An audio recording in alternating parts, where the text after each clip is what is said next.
Bismillahirrahmanirrahim. Alhamdulillahi rabbil alamin.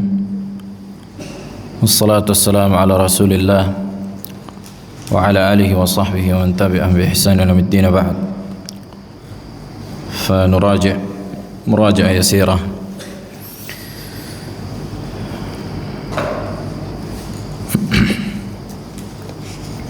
السؤال: هل الخير والشر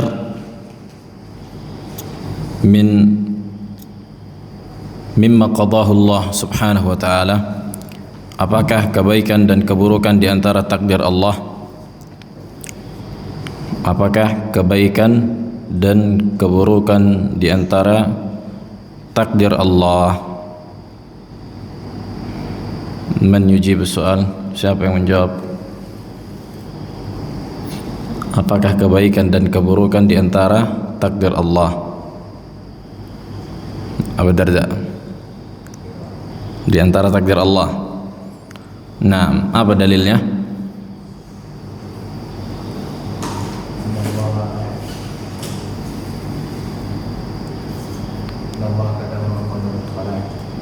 Ayo.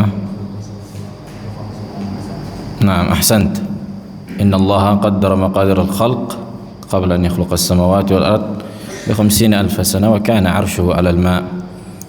Dan keumuman takdir Allahu khaliqu kulli syai'. Naam.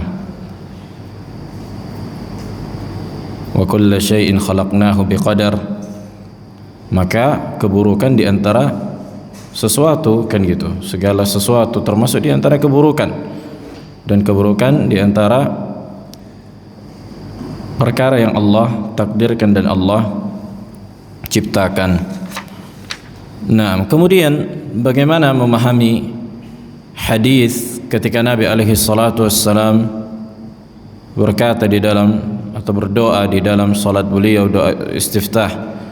Naam, tabarakta wa ta'alait wa syarru laysa ilaik.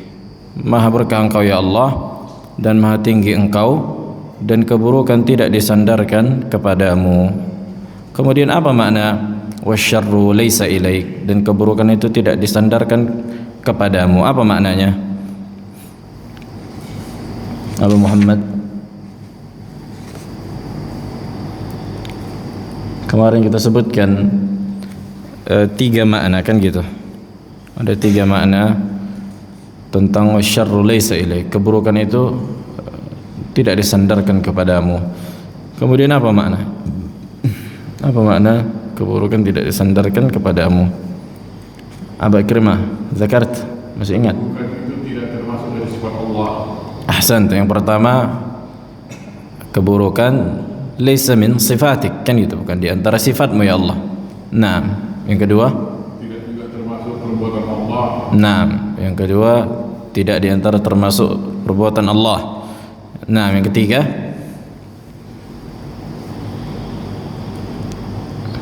man yusa'id? Siapa yang membantu beliau? Abu Rehan. Di antara nama. Aywa, tidak di antara nama Allah Subhanahu wa ta'ala. Kemudian keburukan disandarkan kepada siapa?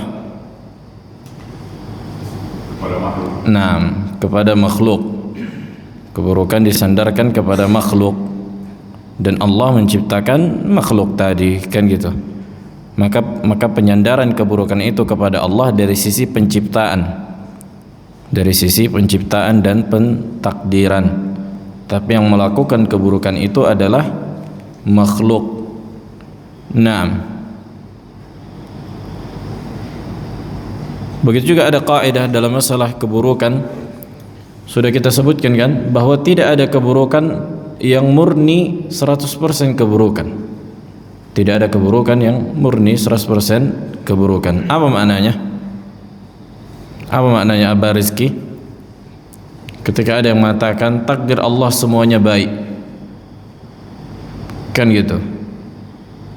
Nah, takdir Allah semuanya baik. Apa maknanya? Bukankah kita ditakdirkan misalnya naudzubillah kena begal atau kena curi misalnya, kehilangan. Kok bisa takdir Allah semuanya baik padahal ini kita kena curi, musibah, keburukan bagi kita. Apa makna takdir Allah semua baik?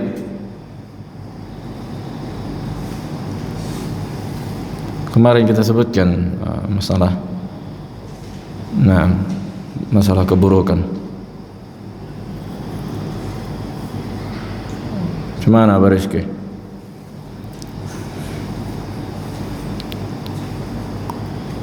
Abah Rashid, bantu beliau. Karena sesuatu yang ditakdirkan Allah pasti ada hikmah. Ayo. Karena apa? Karena di balik musibah, di balik keburukan yang terjadi ada hikmah, kan itu yang Allah inginkan untuk seorang hamba, dan itu kebaikan. Hikmah Allah itu kebaikan. Nah, maka keburukan itu apabila dipandang dengan kacamata seorang hamba yang merasakannya. Contohnya seorang yang mencuri, ketika sampai nisab, kan gitu, maka dipotong tangannya. Apabila ditegakkan hukum Islam di sebuah wilayah, maka bagi orang yang mencuri ini, ketika dipotong tangannya, ini kebaikan apa keburukan bagi dia? Bagi dia keburukan, tangannya hilang. Nah, akan tetapi di balik dari ditegakkannya hukum had ini ada kebaikan di dalamnya, ada maslahat. Dengan itu dia berhenti mencuri. Orang lain pun mencuri berhenti jadinya. Bukan hanya dia, tapi orang lain, karena takut, kan gitu. Takut mencuri handphone, hilang tangan. Begitu juga membunuh. Enggak sembarangan orang jadinya membunuh. Walakum fil qisasi hayatun ya ulil albab, kata Allah. Ini hikmah dari ditegakkannya hukum qisas. Maka dari qisas, hukum qisas itu ada kehidupan, menjaga kehidupan, sehingga apa? Putuslah silsilah atau rantai pembunuhan. Apabila seorang yang membunuh dibunuh, putuslah apa? Rantai dari pembunuhan. Makanya orang-orang Arab di zaman dulu, kalau ada salah satu kabilah yang membunuh kabilah yang lain, maka bisa sampai berperang, itu enggak ada habis-habisnya. Nah, nanti satu diambil bunuh, padahal bukan dia yang membunuh gitu, tapi yang penting kabilah dia dibunuh. Sampai sekarang masih ada di sebagian kabilah di Yaman kayak gitu. Nah, ketika ditegakkan hukum qisas, maka selesai urusan, kan gitu. Nah, dengan syarat-syaratnya tentunya. Masalah pembunuhan dibahas di kitab-kitab fikih. Apabila didasari dengan kesengajaan. Nah, adapun masalah pembunuhan tidak disengajakan, dan itu masalah lain. Begitu juga kemarin kita membahas masalah al-masyiah wal iradah. Nah, iradah itu terbagi menjadi dua. Abu Muhammad.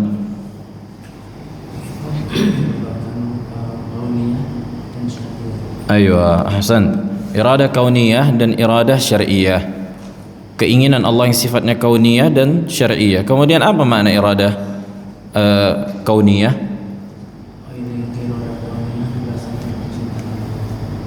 Al-kauniyah. La al-kauniyah. Apa patokan, apa makna dari iradah al-kauniyah? Al-iradah al-kauniyah, keinginan Allah yang sifatnya penciptaan. Nah, tidak harus yang Allah cintai. Yang syar'iyah yang dicintai oleh Allah.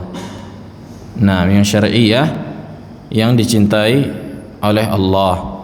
Kalau kauniyah yang Allah inginkan.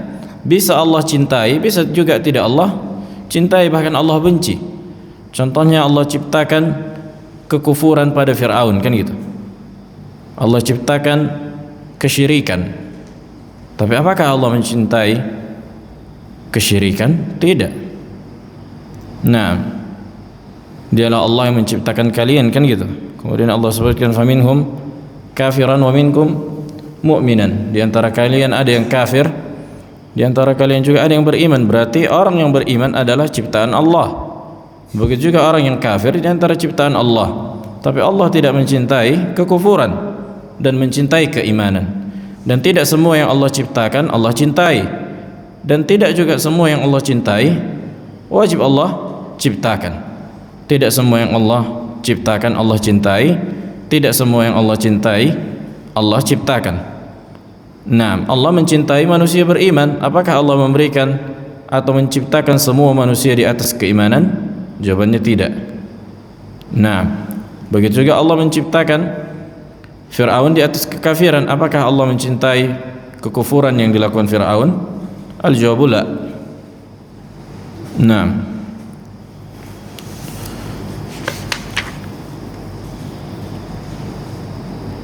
makanya ada istilah orang awam, sebagian para ulama, ketika ada orang yang melakukan perbuatan dosa, misalnya dia mencuri, kemudian ada yang berkata, hadzal rajul, orang ini yaf'alu mimma la yuhibbullah atau yaf'alu mimma la yuridullah, dia melakukan perbuatan yang Allah tidak inginkan.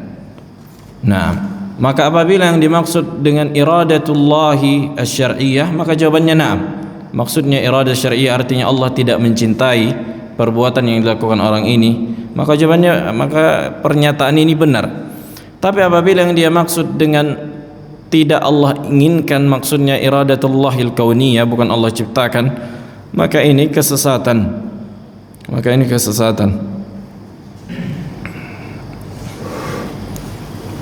Taib. Sekarang masuk pembahasan al-istitsna fil iman. Hukum pengecualian dalam permasalahan keimanan. Hukum pengecualian dalam masalah keimanan.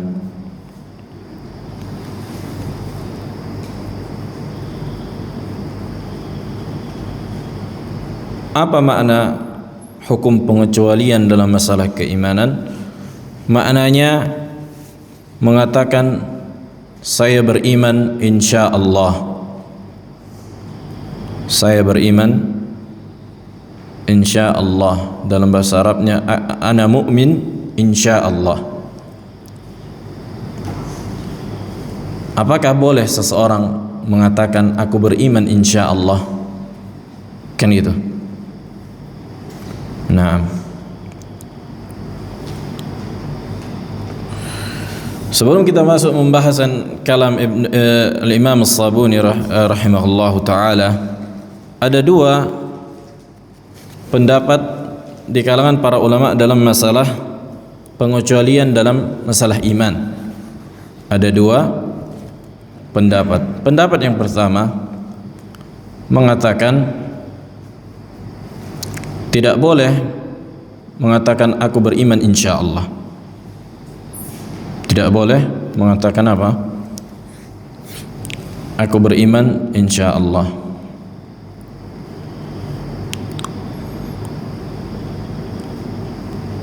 Sebenarnya ada tiga, ada tiga. Nggak apa-apa, tambahkan satu lagi. Ini pendapat yang pertama, mengatakan nggak boleh seseorang mengatakan aku beriman insya Allah. Nah, tulis saja satu garis, nanti ada penjelasannya. Kemudian yang kedua mengatakan wajib mengatakan aku beriman insya Allah. Pendapat yang kedua mengatakan wujub. Kata mereka wajib kita mengatakan aku beriman insya Allah.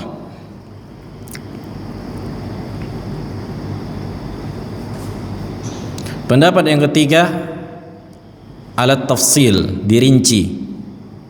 Dan ini yang benar. Yang benar dibolehkan akan tetapi dirinci. Yang benar dibolehkan akan tetapi dirinci. Nah, akan masuk penjelasannya. Kalau yang pertama, apa pendapat yang pertama? Pendapat yang pertama apa tadi kita sebutkan? Mengatakan aku beriman insya Allah. Nah, pendapat yang pertama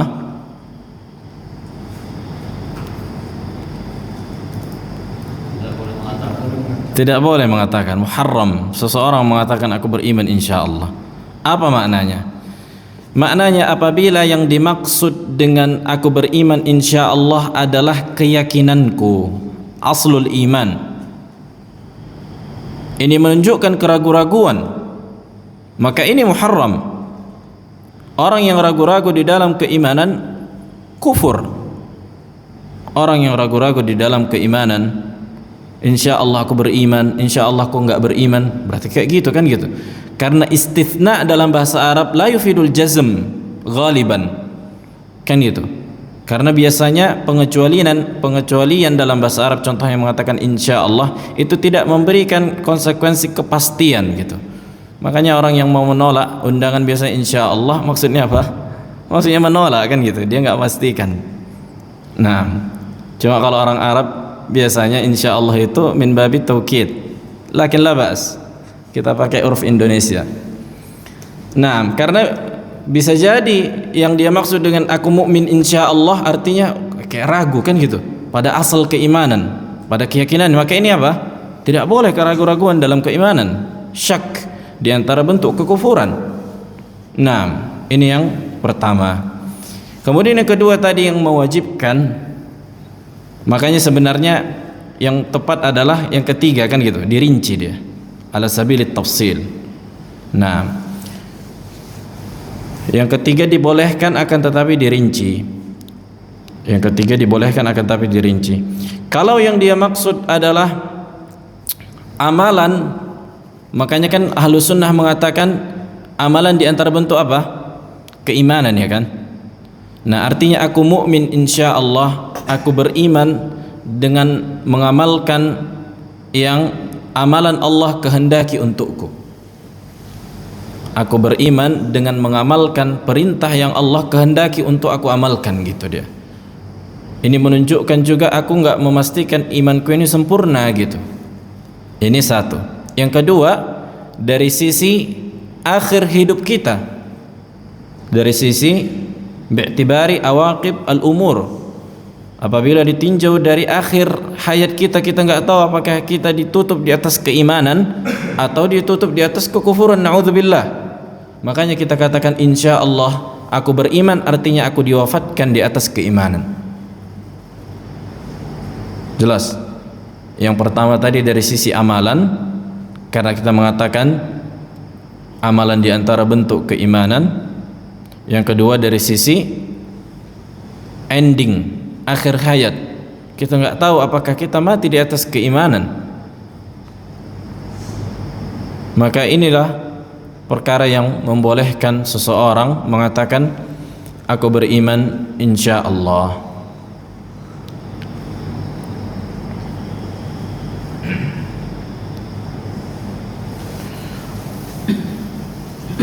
Karena ada kelompok yang menyimpang dalam masalah ini. Di antaranya orang-orang Murji'ah. Orang-orang Murji'ah mengharamkan mengucapkan aku beriman insya Allah, karena bagi mereka iman itu hanya sebatas tasdiq, tidak memasukkan amalan ke dalam keimanan. Nah, ketika mereka tidak memasukkan amalan ke dalam koridor keimanan, sementara ketika kita mengucapkan aku beriman insya Allah, maksud kita adalah amalan kita nggak sempurna dalam amalan, maka mereka menganggap ini sebuah kekufuran, karena mereka hanya membatasi keimanan hanya kepada tasdiq, pembenaran. Nah,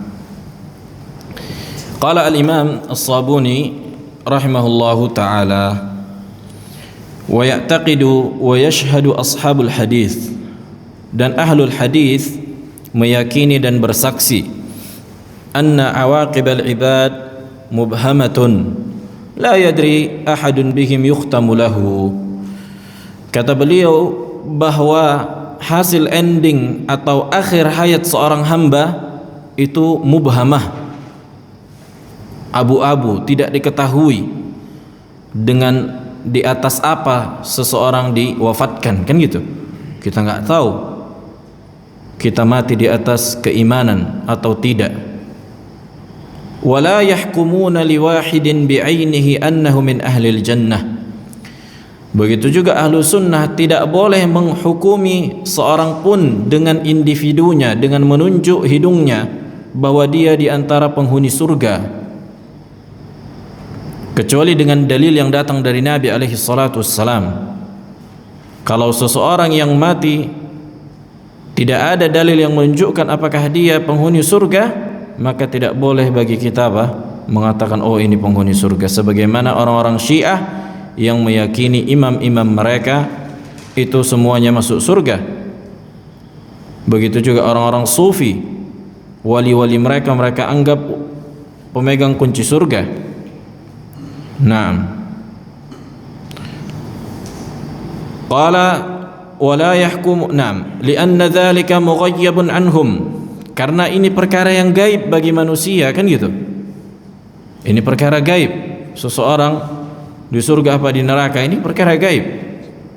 La ya'rifuna ala ma yamutu alaihi al-insan, karena kita tidak mengetahui seseorang dimatikan di atas keadaan apa, apakah beriman atau kafir misalnya. Begitu juga orang yang kita ketahui mati di atas keimanan, tidak boleh kita pastikan kalau dia sekarang masuk surga, kan gitu. Tapi yang kita katakan, semoga Allah memasukkannya ke dalam surga. Yurja li al-muhsin wa yukhafu 'ala al-'asi. Kata para ulama, kita harapkan orang yang mati di atas kebaikan surga, dan kita khawatir bagi orang yang mati di atas maksiat akan diazab di neraka. Begitu juga orang yang mati di atas maksiat, enggak boleh kita pastikan kalau dia penghuni neraka. Walidha yaqulun, oleh karena itu Ahlus Sunnah mengatakan, inna mu'minuna insyaallah, kita beriman insyaallah, kan gitu. Ai, ini maknanya kata beliau, minal mu'minina alladzina yukhtamu lahum bi khairin insyaallah, apabila ditinjau dari sisi akhir hayat kita yang semoga Allah mewafatkan kita di atas kebaikan. Insyaallah saya beriman, maksudnya apa? Semoga aku dimatikan atau kita dimatikan di atas keimanan. Itu maksudnya insyaallah itu. Apabila Allah berkehendak kita dimatikan di atas keimanan, gitu maksudnya. Nah,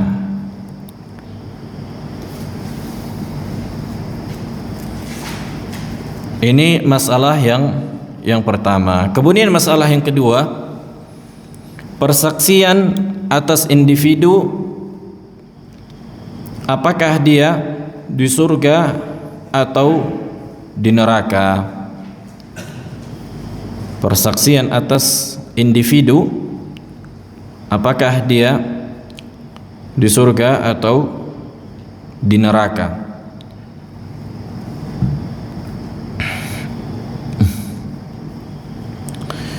Qala al-Imam As-Sabuni rahimahullahu ta'ala, ويشهدون لمن مات على الإسلام أن عاقبته الجنة. أهل السنة bersaksi bahwa siapa saja yang mati di atas keislaman, maka tempat kembalinya akan berada di surga. Tempat kembalinya akan berada di surga. فإن الذين سبق القضاء عليهم من الله أنهم يعذبون بالنار مدة لذنوبهم التي اكتسبوها. Kemudian apabila ada orang yang ditakdirkan untuk masuk ke dalam neraka dari kalangan orang-orang beriman, maka akan masuk ke dalam neraka sesuai dengan kadar dosa mereka yang mereka lakukan. Walam yatubu minha, yang mereka belum bertaubat dari dosa itu, dan Allah tidak mengampuninya, kan gitu. Makanya dosa besar selain kekufuran dan kesyirikan itu di bawah kehendak Allah. Apabila Allah menghendaki untuk memaafkannya, Allah maafkan. Apabila Allah kehendaki untuk mengazabnya, Allah azab, dan Allah tidak maafkan. Dan itu pun kalaupun diazab di dalam neraka, hanya sebatas kadar dosanya saja, tidak dizalimi. Dan azab orang beriman berbeda dengan azab orang kufar, sebagaimana kita sebutkan di pertemuan-pertemuan sebelumnya. Nah, yang jelas ada sebagian orang yang masih beriman masuk ke dalam neraka. Na'udzubillah, kan gitu. Nah, fa'innahum yuradduna akhiran ilal jannah. Akan tetapi kalaupun orang beriman masuk neraka, bakal dimasukkan ke dalam surga kalau sudah suci. Ba'dan hudziba wa nuqqiya, kan gitu, setelah dibersihkan dari dosa yang dicuci di neraka, gitulah bahasanya. Seolah-olah dicuci di dalam neraka. Maksudnya dicuci dari dosanya dengan diazab. Nauzubillah. Semoga Allah memaafkan kesalahan kita. Wala yabqa ahadun fin nari minal muslimina fadlan minallahi wa minnatan. Maka tidak ada seorang pun yang kekal di dalam neraka dari kalangan orang-orang beriman atau berislam. Inilah bentuk karunia dari Allah. Naam. Qala wa man mata waliyadzu billah, kata beliau, siapa yang meninggal naudzubillah alal kufri, di atas kekufuran, famaradduhu ilan nar la yanju minha, maka tempat kembalinya pasti akan di neraka dan tidak akan selamat darinya. Naam. Wala yakunu limaqamihi fiha muntaha, dan dia tidak akan dikeluarkan darinya. Nah, artinya kekal di dalamnya. Na'udzubillah.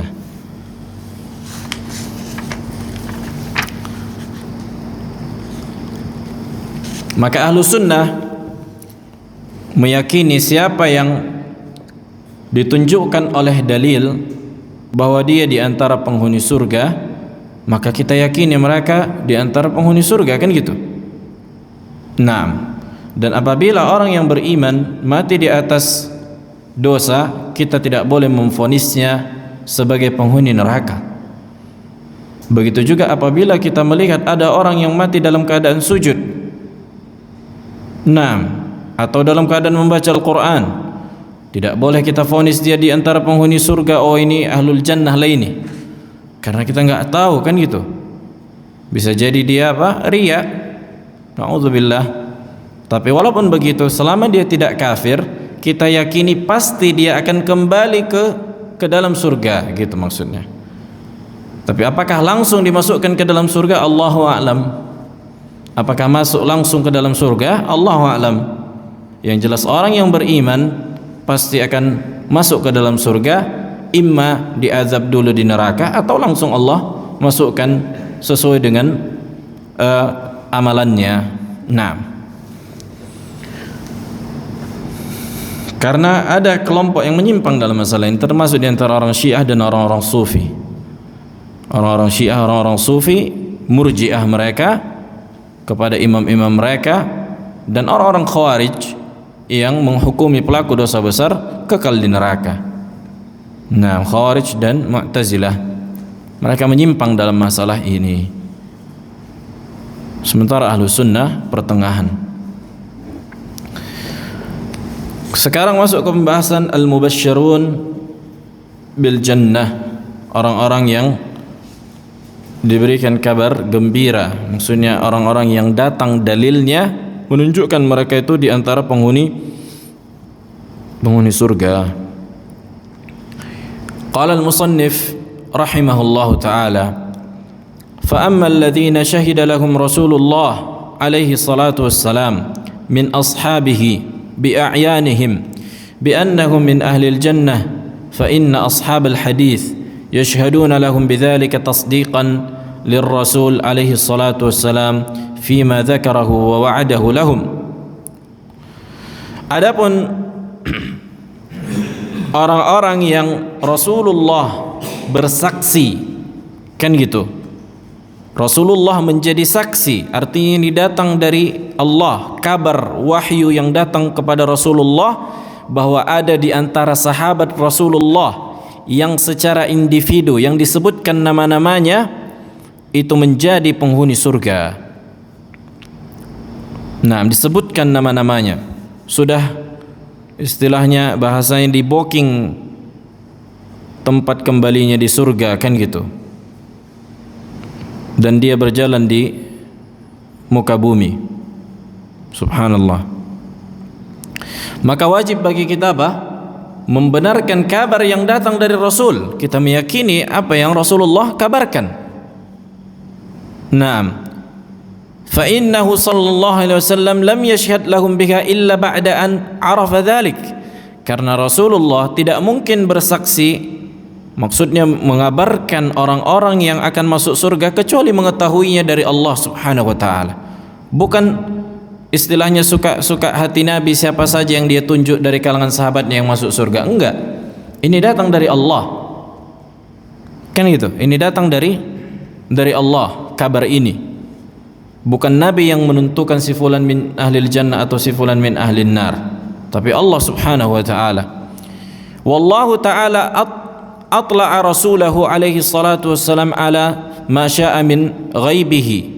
Karena Allah Subhanahu wa taala memperlihatkan, memberitahukan dan mengabarkan kepada rasulnya atas apa saja yang Allah kehendaki dari perkara gaib.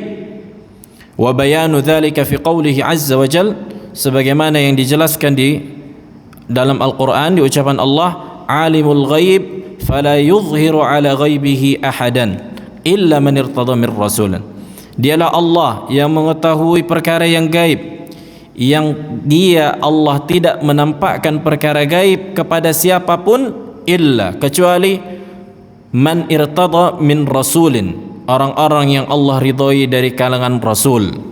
Berarti rasul mengetahui perkara yang gaib itu dari Allah. Hukum asalnya rasul tidak mengetahui perkara gaib. Hukum asalnya Rasul tidak mengetahui perkara gaib. Makanya baca sirah Rasul ketika Aisyah kehilangan kalung ternyata di bawah unta. Nabi SAW enggak mengetahui, sibuk mereka mencari kalung itu sampai ketinggalan Aisyah. Menunjukkan apa? Nabi enggak tahu perkara yang gaib. Kan gitu. Kalau Nabi tahu perkara yang gaib, ngapain mereka sibuk mencari sampai ketinggalan Aisyah? Ini bantahan kepada orang-orang sufi yang mengatakan bahwa Rasulullah mengetahui perkara yang gaib. Dan hukum mengklaim mengetahui ilmu gaib kekufuran, kufur akbar. Karena perkara gaib min khasa'is rububiyah, di antara kekhususan ilmu Allah dalam perkara rububiyah, kan gitu. Waqad basyara alaihi salatu wassalam 'asharatan min ashabihi bil jannah. Sungguh Nabi alaihi salatu wassalam mengabarkan ada 10 orang dari kalangan sahabatnya yang pasti masuk ke dalam surga. Wahum, dan mereka lah Abu Bakrin, pertama Abu Bakar, kemudian Umar, kemudian Uthman, kemudian Ali, kemudian Talhah bin Ubaidillah, kemudian Zubair ibn Awam, Abdurrahman ibn Auf, wa Sa'ad ibn Waqqas, wa Sa'id, wa Abu Ubaidah ibn Al-Jarrah. Wa kadzalika qala li Thabit bin Qais ibn Shamsan, begitu juga kepada Thabit bin Qais ibn Shamsan, innahu min ahlil jannah. Qala Anas bin Malik, falaqad kana yamshi baina adhhurina wa nahnu naqul innahu min ahlil jannah. Sungguh Thabit bin Qais ibn Shamsan berjalan di tengah-tengah kita dan kita mengatakan bahwa dia di antara penghuni surga karena kita mendapat kabar dari Rasul alaihi salatu wassalam. Begitu juga Uqasyah ibni Mihsan. Uqasyah ibni Mihsan, sebagaimana yang datang dari hadis yang dikabarkan 70.000 orang yang masuk ke dalam surga tanpa hisab dan tanpa azab, termasuk diantaranya Uqasyah ibni Mihsan ketika dia berdiri dan meminta kepada Nabi, ya Rasulullah, ud'ullaha an yaj'alani minhum. Ya Rasulullah, berdoa, mintakanlah kepada Allah untuk menjadikanku di antara 70.000 golongan yang masuk surga tanpa hisab, tanpa azab. Kemudian kata Nabi SAW, na'am, maksudnya Nabi mendapatkan kabar dari Allah, anta minhum, engkau di antara mereka. Kemudian kisah yang ma'ruf, kan gitu. Kemudian ada yang berdiri dan meminta lagi supaya didoakan di antara 70.000. Kemudian Nabi mengatakan, sabaqaka biha Uqasyah, engkau telah didahului Uqasyah. Nah, begitu juga Nabi sallallahu alaihi wasallam, begitu juga Nabi sallallahu alaihi wasallam, di antaranya juga Abdullah bin Umar. Ini di antara sahabat yang di luar 10 golongan tadi kan gitu. Kan asyarul mubasysyirina bil jannah kita sebutkan nama-namanya. Ini di luar itu. Maksudnya yang 10 ini bukan membatasi, bukan hanya 10 sahabat saja yang dijamin masuk surga. Ada banyak sebenarnya, di antaranya Uqasyah, di antaranya apa Thabit bin Qais ibn Syamsan, begitu juga Abdullah bin Umar. Begitu juga Abdullah bin Salam, begitu juga Bilal ibni Rabbah. Ketika Nabi SAW mendengar gesekan sendalnya di surga. Dan ada banyak kan gitu, bukan hanya 10 orang saja gitu. Tapi maksudnya yang digabungkan ketika Nabi mengabarkan dalam satu hadis ini yang 10 ini gitu, kelompok golongan ini. Tapi bukan dalam rangka membatasi. Begitu juga kata Nabi SAW, tapi ini secara umum dalam hadis, lan yalij an-nara ahadun baya'a tahta asy-syajarah. Tidak akan pernah masuk ke dalam neraka siapapun yang membaiatku di bawah pohon. Dan berapa jumlah orang-orang yang membaiat Nabi di bawah pohon? Ada yang ingat?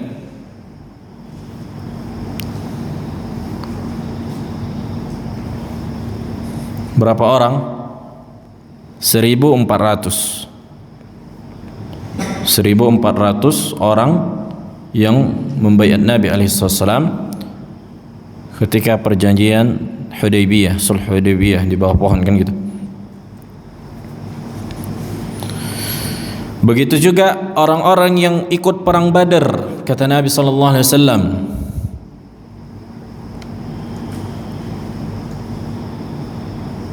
i'malu ma syi'tum. Maksudnya Allah mengatakan kepada ahlul Badar, i'malu ma syi'tum faqad ghafartu lakum.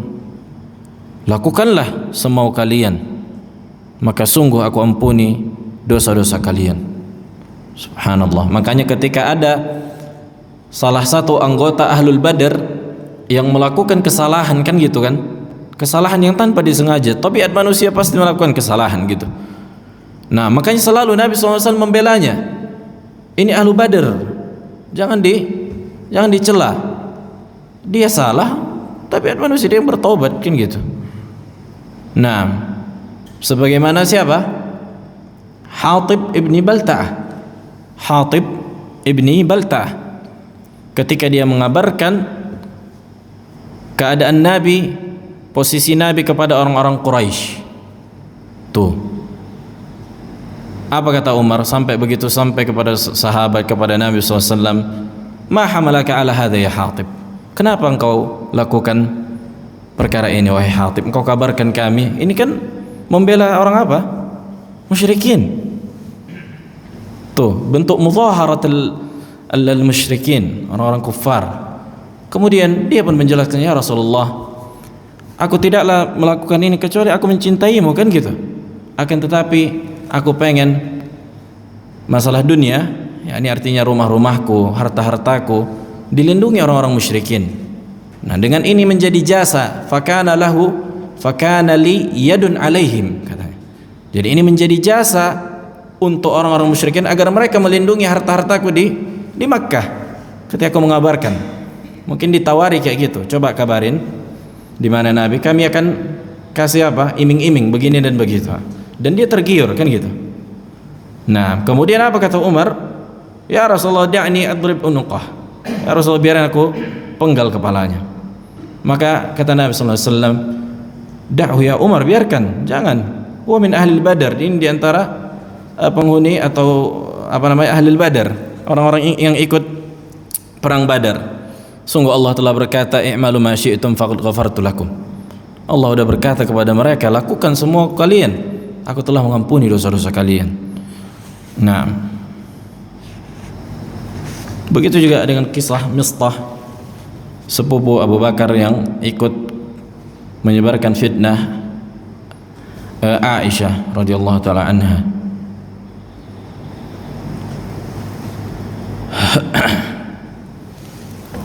Taib. Inilah yang berkaitan tentang apa? Tentang memastikan seseorang di surga atau di neraka. Kita tidak boleh memastikan selama tidak ada dalil, kan gitu. Apabila ada dalilnya kita meyakini dalil yang datang kepada kita.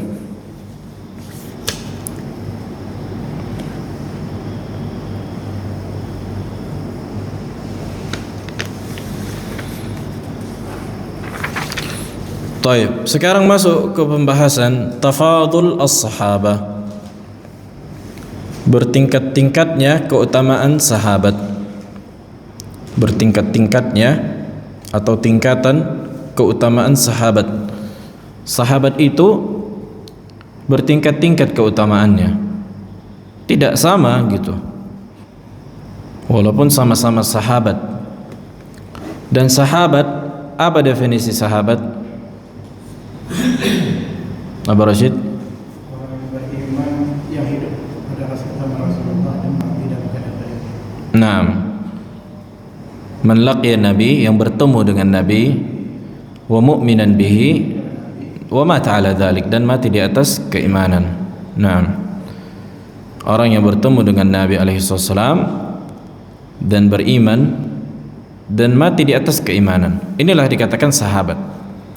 Walaupun dia hidup di zaman Nabi, tapi kalau tidak pernah berjumpa dengan Nabi, tidak dikatakan sahabat.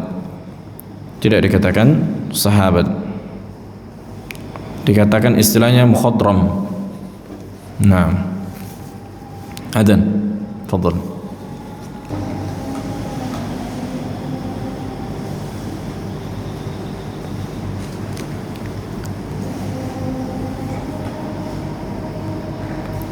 طيب.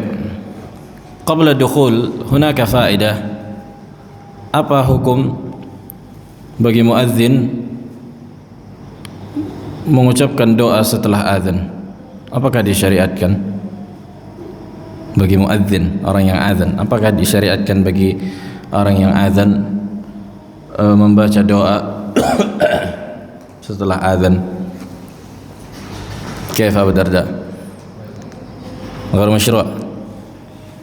Apa dalilnya? Naam. Naam, ala sahih hada, karena disebutkan dalam hadis, wa idza sami'tumul muadzin yu'adzin faqulu mithla ma qala. Kata Nabi alaihi wasallam, apabila kalian mendengar muadzin sedang azan, ucapkanlah sebagaimana yang ia katakan.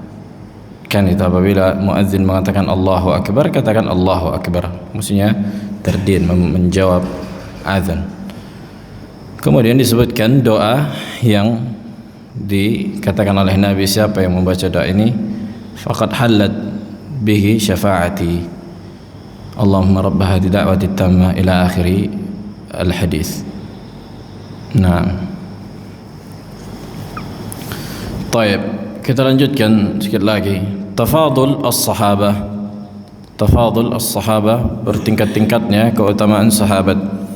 Qala al-Imam as-Sabuni, qala wa yashhaduna wa ya'taqidun. Maksudnya ahlu sunnah dan ahlu hadis meyakini dan bersaksi anna afdala ashabi Rasulillah sallallahu alaihi wasallam Abu Bakrin, thumma Umar, thumma Uthman, thumma Ali, وأنهم الخلفاء الراشدون الذين ذكر رسول الله عليه الصلاة والسلام خلافتهم بقوله فيما رواه سعيد ابن جهمان عن سفينة: الخلافة بعدي 30 سنة. Bahwa kita meyakini, maksudnya ahlu sunnah dan ahlul hadis meyakini bahwa sahabat yang paling mulia, yang paling utama dan paling mulia adalah Abu Bakar As-Siddiq. Ini yang menjadi apa? Pionir utama, kan gitu. Nah, sahabat yang paling mulia di antara seluruh sahabat Nabi adalah Abu Bakar As-Siddiq. Kemudian Umar ibn Khattab. Kemudian Umar ibn Khattab. Ranking 2-nya Umar. Nah, thumma Uthman ibn Affan. Kemudian Uthman. Thumma Ali ibn Abi Talib. Kemudian Ali bin Abi Talib. Jadi ini urutannya. Urutan mereka pada tingkat keutamaan sama dengan urutan mereka pada tingkat kepemimpinan. Artinya yang pertama kali memimpin adalah Abu Bakar, kan gitu. Kemudian Umar, kemudian Utsman, kemudian Ali. Nah, inilah keyakinan Ahlus Sunnah wal Jamaah yang berbeda dengan Syiah dan Khawarij dan Nawasib. Berbeda dengan Syiah yang hanya mengatakan bahwa Ahlul Bait mereka lah yang paling utama, dan Syiah bertingkat-tingkat. Ada Syiah Itsna Asyariyah wa haula'i kuffar. Nah, yang mengatakan bahwa para sahabat orang-orang murtad selain Ahlul Bait, mengkafirkan Abu Bakar dan Umar. Mereka kafirkan, bahkan mereka katakan wajibnya berlepas diri al-bara'ah, kata mereka wajibnya berlepas diri dari Abu Bakar dan Umar. Nah, subhanallah, dan mereka caci maki dan mereka katakan Abu Bakar dan Umar finnar. Ini keyakinan Syiah, mengerikan kalau dibaca di kitab-kitab mereka.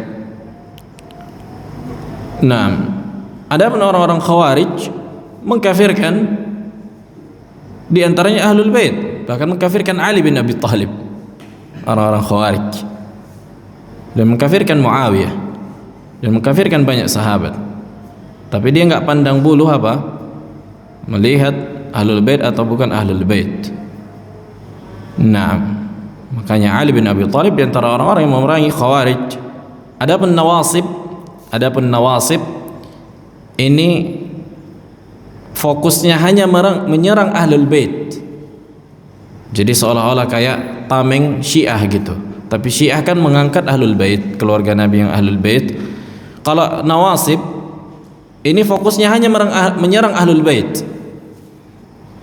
Nah, sementara Ahlus Sunnah pertengahan kan gitu.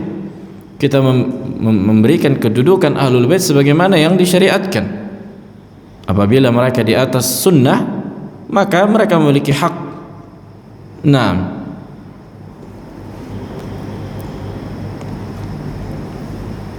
kemudian kata Nabi alaihi wasallam, al-khilafatu ba'di 30 sanatan. Khilafah maksudnya kepemimpinan setelahku itu ada 30 tahun. Kemudian setelahnya mamalik, kerajaan.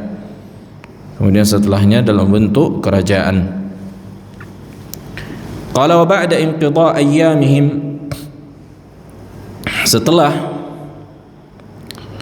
selesainya masa-masa khilafah, adal amru ilal mulk al-adud ala ma akhbara anhu ar-rasul alaihi salatu wassalam, maka kembali kepada kerajaan. Makanya sampai sekarang kan kerajaan, sistem, kalau istilahnya sistem monarki. Nah, kesultanan atau kerajaan. Makanya di Saudi kan kerajaan.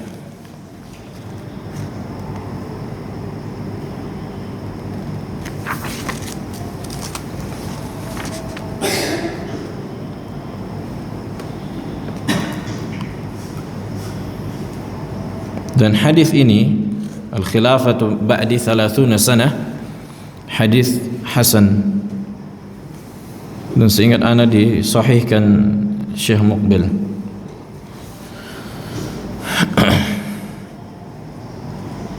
Nah, fi soal,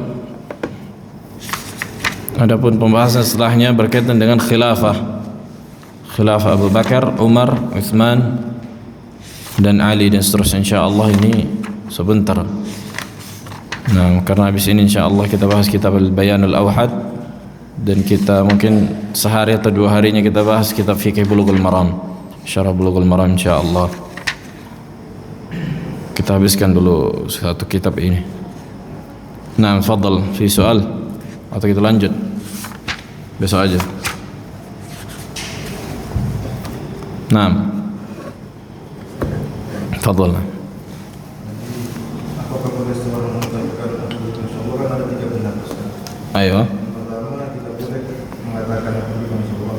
Nah, Kedua, wajib mengatakan ini makna yang wajib ini bagaimana? Jadi maksudnya kalau ketika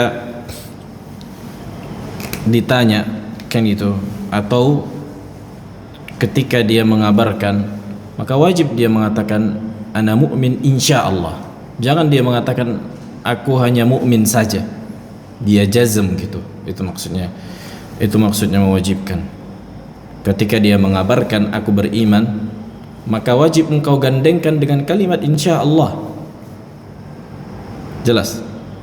Ketika kita mengabarkan kan itu, atau kita ditanya apakah engkau beriman misalnya, maka wajib digandengkan dengan kalimat insyaallah. Aku beriman insyaallah. Jelas? Itu yang mengatakan wajib. Maka yang benar yang dirinci, boleh dikatakan, boleh mengatakan aku beriman tanpa insyaallah, boleh. Artinya aku beriman, aku yakin dengan keyakinanku. Aslul iman, aslul tasdiq, asal keimanan yang ada di dalam hatiku, aku tidak ragu. Itu dia. Tapi boleh juga mengatakan insyaallah, maksudku insyaallah aku diwafatkan di atas keimanan, atau insyaallah Allah memudahkanku atas amalan yang aku lakukan, karena aku enggak sempurna dalam amalan, karena amalan di antara bentuk keimanan dalam akidah Ahlussunnah. Berbeda dengan Murji'ah yang mengatakan amalan bukan bagian dari keimanan. Nah, bahkan mereka mengatakan siapa yang mengatakan insyaallah kafir, orang-orang Murji'ah, karena mereka membatasi keimanan hanya pada asal keyakinan, tasdiq. Nah, dan ini menyimpang kan gitu. Makanya subhanallah sampai masalah fiqhiyah ini dibahas di masalah fiqhiyah. Madhab Abi Hanifah, mereka tidak membolehkan mengucapkan ana mu'min insyaallah. Oleh karena itu sebagian madhab Abu Hanifah melarang menikahi orang-orang yang di luar madhab mereka. Sampai tingkat begitu. Nah, sampai tingkat nggak boleh nikah kalau ada madhab Ahmad bin Hanbal misalnya, karena mereka membolehkan insyaallah. Bagi kita orang yang mengatakan ana mu'min insyaallah kafir. Menikah sama orang yang kafir nggak boleh gitu.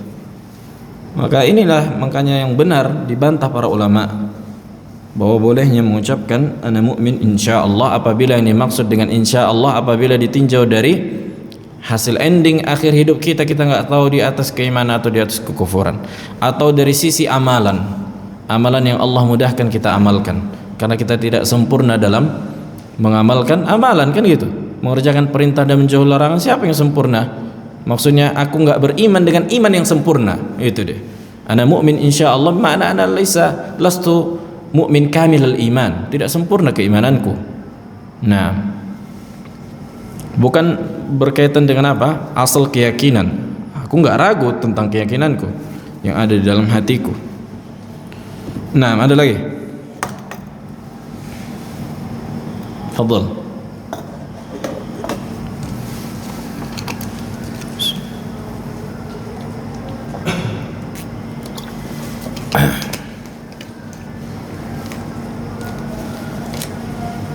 Jelas, Pak?